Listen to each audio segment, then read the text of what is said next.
heart went.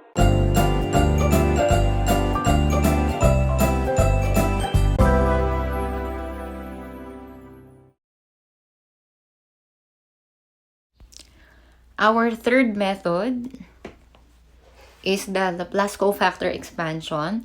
This is named after Pierre-Simon de Laplace, known as the Laplace Expansion, Cofactor Expansion, or Cofactor Method. So the value of the determinant B of order n is simply the sum of n products obtained by multiplying each element of any chosen row or column of determinant B by its cofactor. So, yung inaral nating basic operations on matrices before, gagamitin ngayon natin dito as particularly yung cofactor. So, halimbawa, ano bang gagawin? Ganito po. Una, you are going to choose one column or one row. So, let's say, ang pinili mo ay yung first row. Pinili mo yung first row. Pag napili mo daw si first row, i-multiply mo bawat element in the first row by their cofactor. Kaya naman, ito yung solution ng naka-red natin. Yun. Ang determinant ni matrix B natin, bali ay si B11, si element B11 times cofactor ni 11, plus si B12 naman times cofactor ni 12, plus si B13 times cofactor ni 13. Tanda pa ba kung paano mag-solve ng cofactor? Diba, cofactor is negative 1 raised to I plus j times its minor. Okay? Kung halimbawa, pinili mo naman ay column, so in this case, second column yung pinili niya. Yun yung naka-orange box natin. So, ang solution ngayon yan, itong orange din. So, the determinant of B becomes B12 times cofactor ni B12 plus B22 times cofactor 22 plus B32 cofactor 32. So, kahit alin dyan sa dalawang yan will give you the same answer. So, depende na lang sa style nyo or saan kayo nadadalian. Okay? Okay, let me discuss in detail how we use Laplace expansion or the cofactor method. Okay? So, ang sabi sa atin dun sa PowerPoint presentation natin, you have to choose one row or one column. So, it could be the first row, the second, or the third. Kung gusto mo naman ng column ka, it could be the first, the second, or the third. So, it's your choice. Kahit alin pwedeng gawin, ha? Pwedeng gamitin. So, let's say, by preference, mas gusto ko yung first row. Okay. Ano daw ang solution? You multiply every element in the chosen row or column. So, bawat element na pinili mo, you multiply them by their own cofactor. So, yung A11 mo, that would be multiplied to cofactor 11. Plus, so sum, i-add mo lang silang tatlo.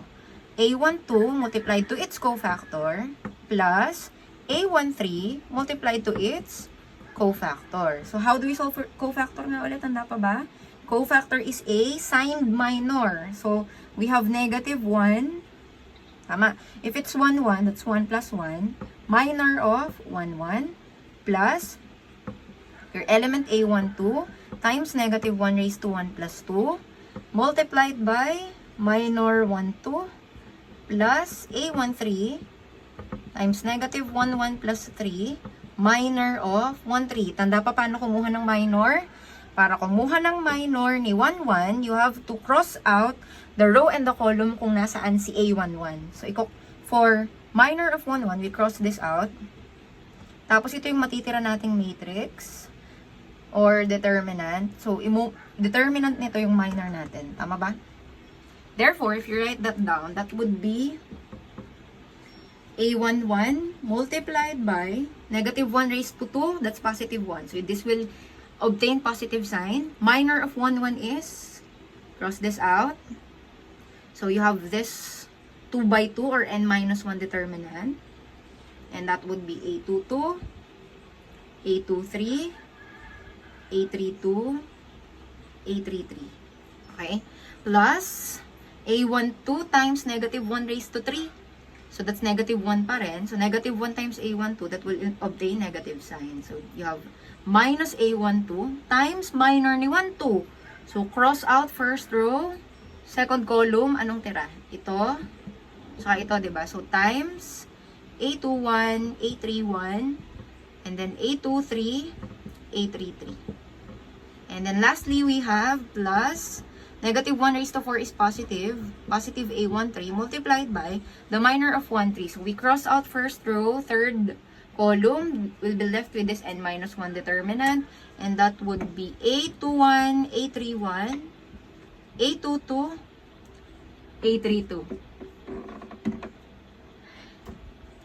Okay, and this will be the solution using cofactor method.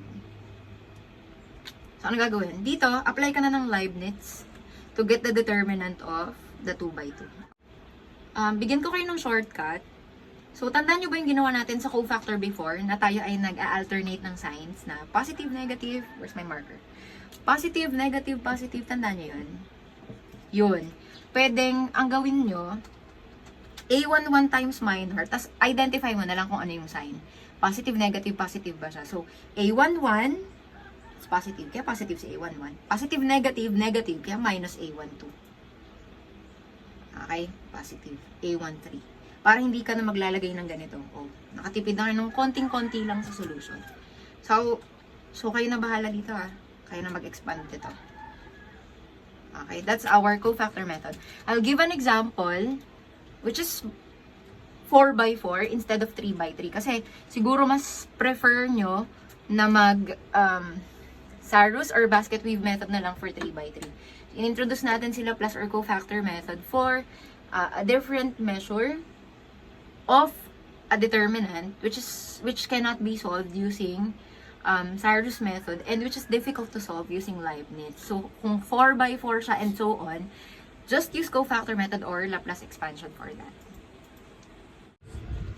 So, for the example on how we're going to use Laplace expansion, I have here a 4 by 4 determinant. Para sakop na rin natin yung 3 by 3.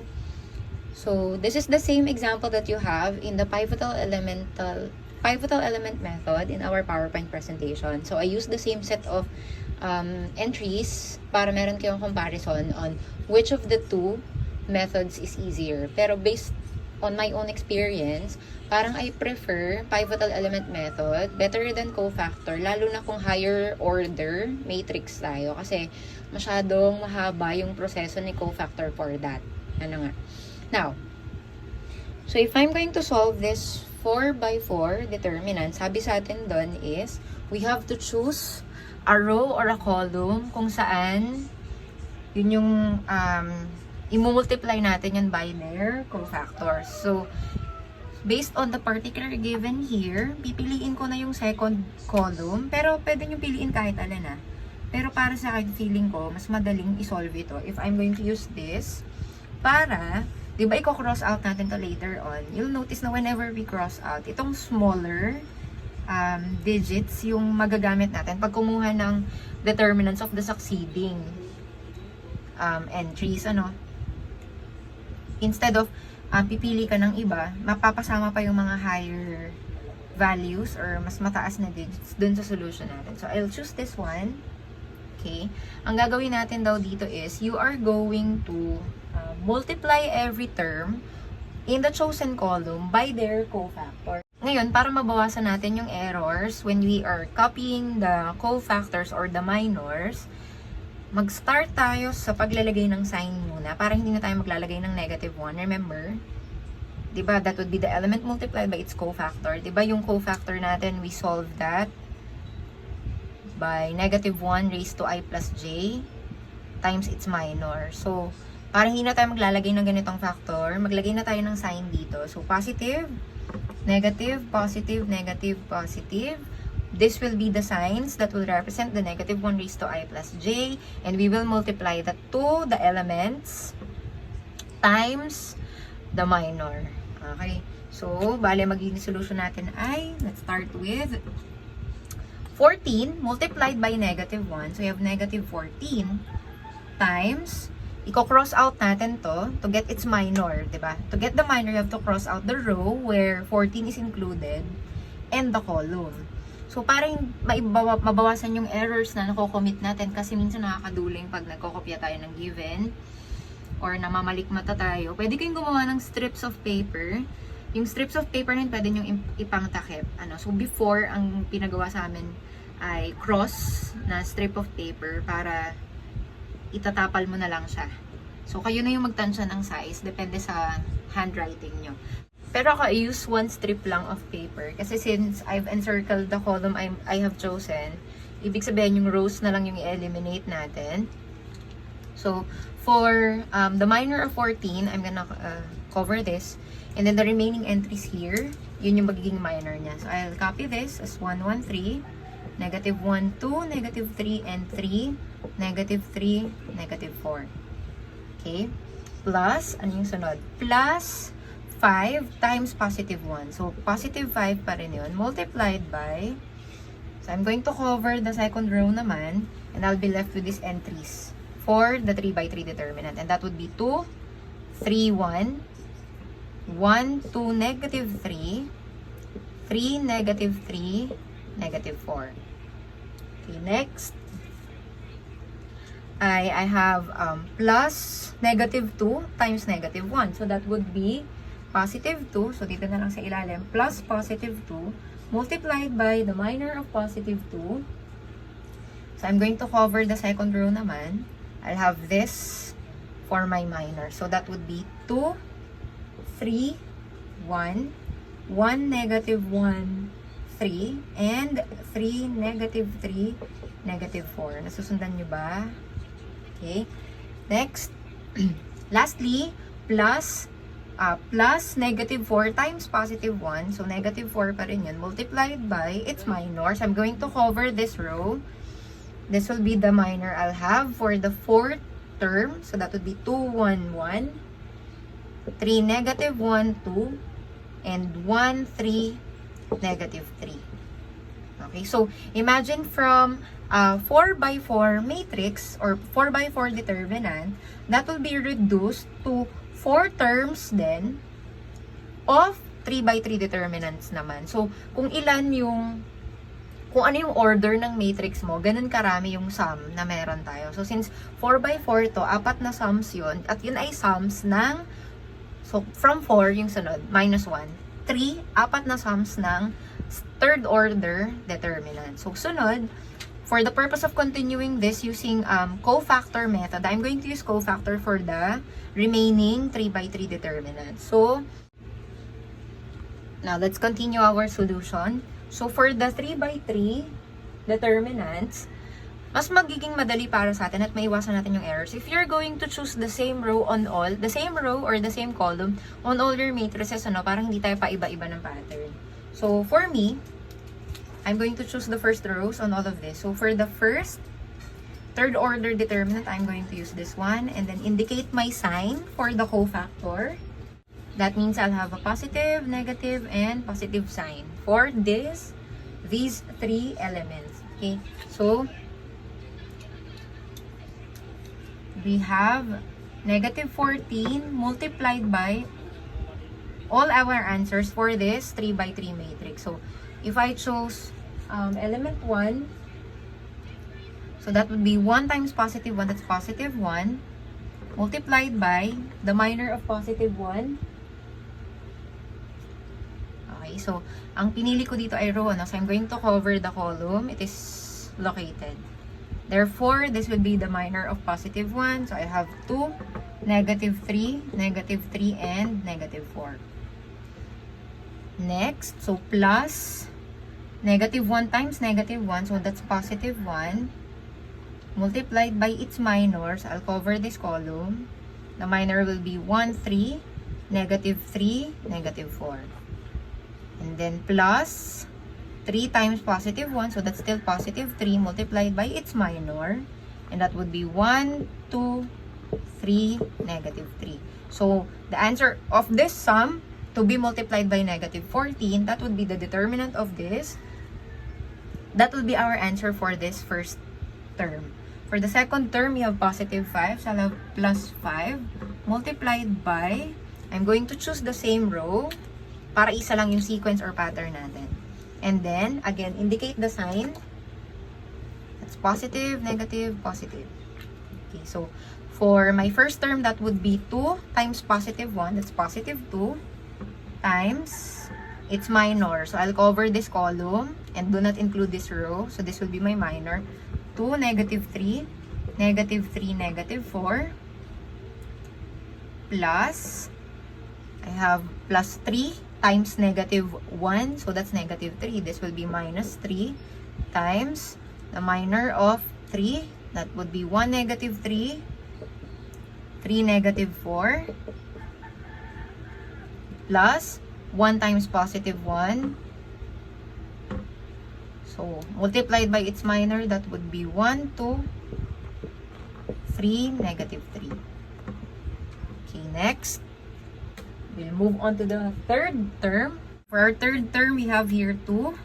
So, plus 2, multiplied by, I'm going to choose the first row ulit.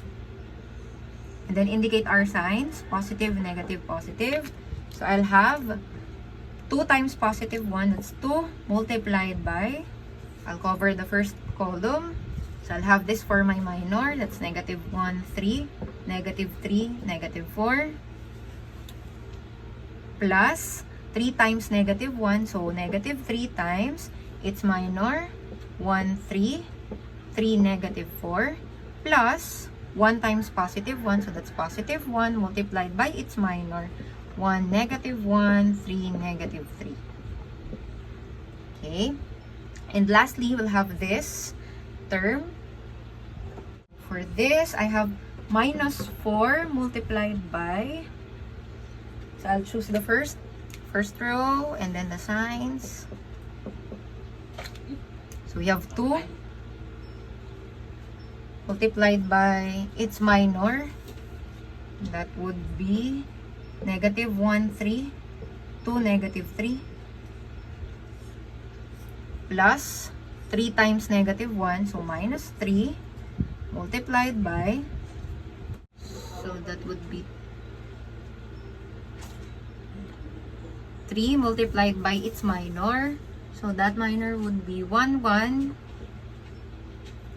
3, negative 3,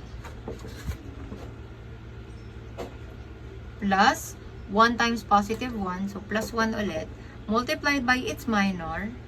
That minor would be 1, negative 1, 1, 2. Okay. After that, so ito yun, medyo mahaba ulit, di ba? So imagine kung galing ka ng 6 by 6, tapos ipapagawa kong ganyan. Di ba? Sobrang brutal ng guro yun. Okay. So we can use Leibniz formula na for this, or pwedeng basket weave din naman yung interpretation natin doon. Or pwede rin naman diretso na sa calculus, ano po.